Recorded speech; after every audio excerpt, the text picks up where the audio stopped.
الحمد لله. الحمد لله وكفى، والصلاة والسلام على سيد الأنبياء والمرسلين. أما بعد، فأعوذ بالله من الشيطان الرجيم. بسم الله الرحمن الرحيم. رب اشرح لي صدري ويسر لي أمري واحلل عقدة من لساني يفقه قولي واجعل لي وزيرا من أهلي. رب يسر ولا تعسر وتمم بالخير. آمین یا رب العالمین. اچھا جی، اب ہم حروف کے مخارج کی ہماری جو ہے ہم پڑھ رہے تھے، تو ان کو تھوڑا سا مختصر دہراتے ہوئے آگے چلیں گے۔ میں نے آپ کو بتایا تھا الف واو یا، یہ تین حروف بحالت حروف مدہ جوف دہن یعنی منہ کے خلا سے ادا ہونے ہیں۔ اس کے بعد دو حروف ہیں حمزہ اور ہا، یہ اقصی حلق یعنی گلے کے سینے کی طرف والے حصے سے ان کی ادائیگی ہونی ہے، اور میں تو یہ سمجھتا ہوں کہ یہ وہیں سے ان کی ادائیگی ہوتی ہے جہاں سے آواز شروع ہوتی ہے۔ ٹھیک ہے، تو بغیر کسی تکلف کے جب ہم ہا کی ادائیگی کریں گے تو بالکل ٹھیک ادائیگی ہوتی ہے۔ اگر ہم تکلف کرنے لگ جاتے ہیں تو پھر ہا کی آواز کبھی نکلتی ہے کبھی کسی، لیکن اصل جو ہا کی آواز ہے وہ پھر نہیں نکلتی۔ یہ تو آپ منہ بھر کے سانس لیں، اور پھر یہ ہے کہ جب آپ ہا کی آواز نکالنے لگیں تو ایسی کیفیت ہو جیسے ایک کبھی انسان پریشان حال ہوتا ہے اور پھر ٹھنڈی سانس اندر سے نکلتی ہے تو ایک آواز نکلتی ہے، وہ والی آواز نکالیں گے تو یہ ہا کی ادائیگی بالکل وہی ہے۔ حمزہ کی ادائیگی بھی وہیں سے ہی ہونی ہے۔ اس کے بعد دو حروف ہیں عین اور ہا، یہ وسط حلق یعنی گلے کے درمیان سے ان کی ادائیگی ہوگی، تو ان کو ہم گلے کے درمیان سے ادا کریں گے، یعنی عین اور ہا، عین ہا، عین ہا۔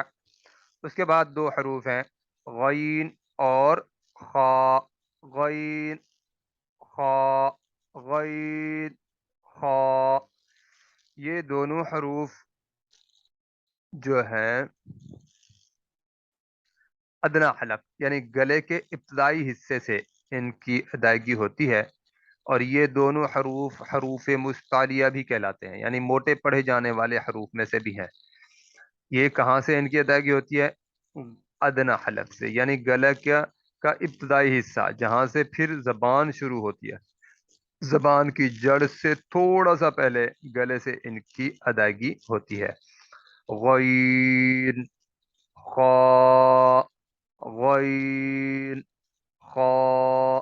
بس آپ تھوڑا سا بس ذہن میں یہ رکھیں کہ غین اور خا ہم سب ٹھیک ادا کرتے ہیں، لیکن ان کو پر کر کے پڑھنا ہے، موٹا کر کے پڑھنا ہے۔ یہ تھوڑی سی وہ کوشش کرنی ہے کہ منہ بھر کے پڑھیں گے تو یہ دونوں حروف موٹے پڑھے جائیں گے۔ ٹھیک ہے جی۔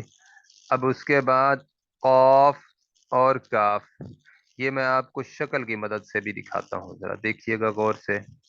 قاف کی ادائیگی دیکھیں کہاں سے ہوتی ہے، زبان کی جڑ اور کبے سے متصل اوپر، یہ تالو سے جب لگتی ہے زبان کی جڑ کبے سے متصل، وہ جو ہم منہ کھولتے ہیں نا پیچھے سے ہمیں ایک نپل سی نظر آتی ہے گلے کے اندر، اس کے ساتھ جڑتے ہوئے زبان کی جو جڑ ہے، زبان کی جو جڑ ہے اس کے ساتھ بھی جڑتے ہوئے اوپر کے تالو سے جب لگتی ہے تو قاف کی ادائیگی ہوتی ہے۔ قاف کی ادائیگی کوشش کریں جتنی نیچے سے نیچے ہم ادا کر سکتے ہیں تو کریں، اس سے آواز موٹی ہوتی چلی جائے گی۔ ٹھیک ہے جی۔ اچھا، اس کے بعد جو باریک کاف ہے، یہ جہاں پہ گولائی ختم ہوتی ہے اور تعلق سیدھا ہونے لگتا ہے وہاں سے اس کی ادائیگی ہوگی۔ کیف، کیف، کیف۔ اس سے پیچھے سے ادا کریں گے تو قاف کی ادائیگی ہو جائے گی، یعنی قاف، قاف۔ اب دیکھیں میں اس جگہ سے ادا کر رہا ہوں، اس جگہ سے قاف، قاف، اس جگہ سے، جبکہ قاف کی ادائیگی کہاں سے ہوتی ہے؟ اس جگہ سے۔ ٹھیک ہے جی۔ ایک منٹ جی، کال آ رہی ہے، میں ذرا سن لوں، چھوٹی سی اہم کال ہے، پھر آگے